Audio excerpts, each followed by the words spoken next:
ప్రభుత్వ whip.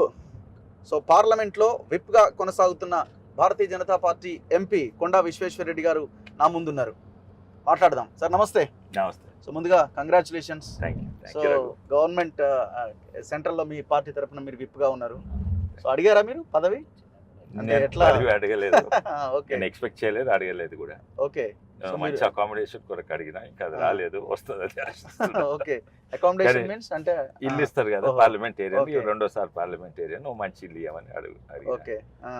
And కానీ whip నాకు కావాలని అడగలేదు. సెంట్రల్ మినిస్టర్ అన్న చర్చ కూడా ఒకటి జరిగింది. సో అది రాలేదు కాబట్టి ఇదేమైనా ఇచ్చిరా అని రాలేదు.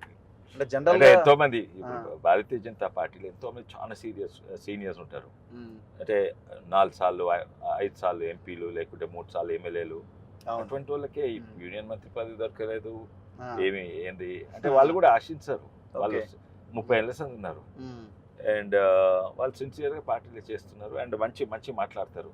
ఇప్పుడు నిషికాంత్ దుబే గారు అనుకోండి, ఇటువంటి ఎంతో మంది సీనియర్స్ ఉన్నారు.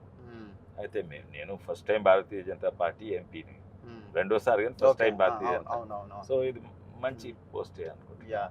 సో అంటే మీకు పదవి రావడానికి బీజేపీ సీనియర్లతో, మోదీతో దగ్గర సంబంధాలు ఇవేమైనా ప్రధాన కారణం అయి ఉండొచ్చునా? విప్ అంటే బహుశా విప్ అంటే first of all me attendance 100% ఉండాలి. పోయినసారి నా అటెండెన్స్ 100% ఉండే, అన్నిట్లో పార్టిసిపేట్ చేస్తాను. అయితే దాని కూడా ఒక కారణం ఉండొచ్చు. ఈయన కొంచెం సిన్సియర్ పార్లమెంటేరియనే.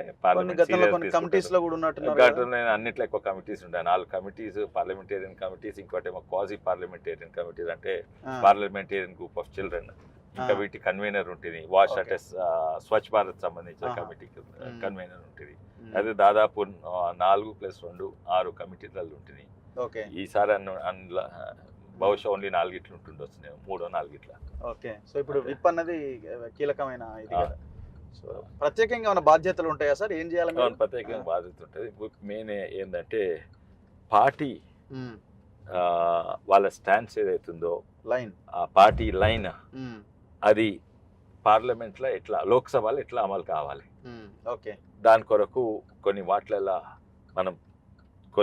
వాట్లల్లో ప్రత్యేకంగా తప్పనిసరి అటెండెన్స్ ఉండాలి. మాట్లాడినప్పుడు పార్టీ లైన్ ఏంది, లైన్ తీసుకొని మాట్లాడాలి. తర్వాత ఏ ఇష్యూస్లో ఇంటర్వ్యూన్ కావాలి, ఏ ఇష్యూస్లో ఇంటర్వ్యూన్ కావద్దు. మనము ప్రభుత్వంకు ఏమన్నా గవర్నమెంట్కు ఉత్తరాలు ఏమైనా ఇట్లా రాయాలి, ఏ విధానంగా రాయాలి మన కాన్స్టిట్యూన్సీ. కానీ ముఖ్యంగా పార్టీ లైన్ తీసుకోవాలి.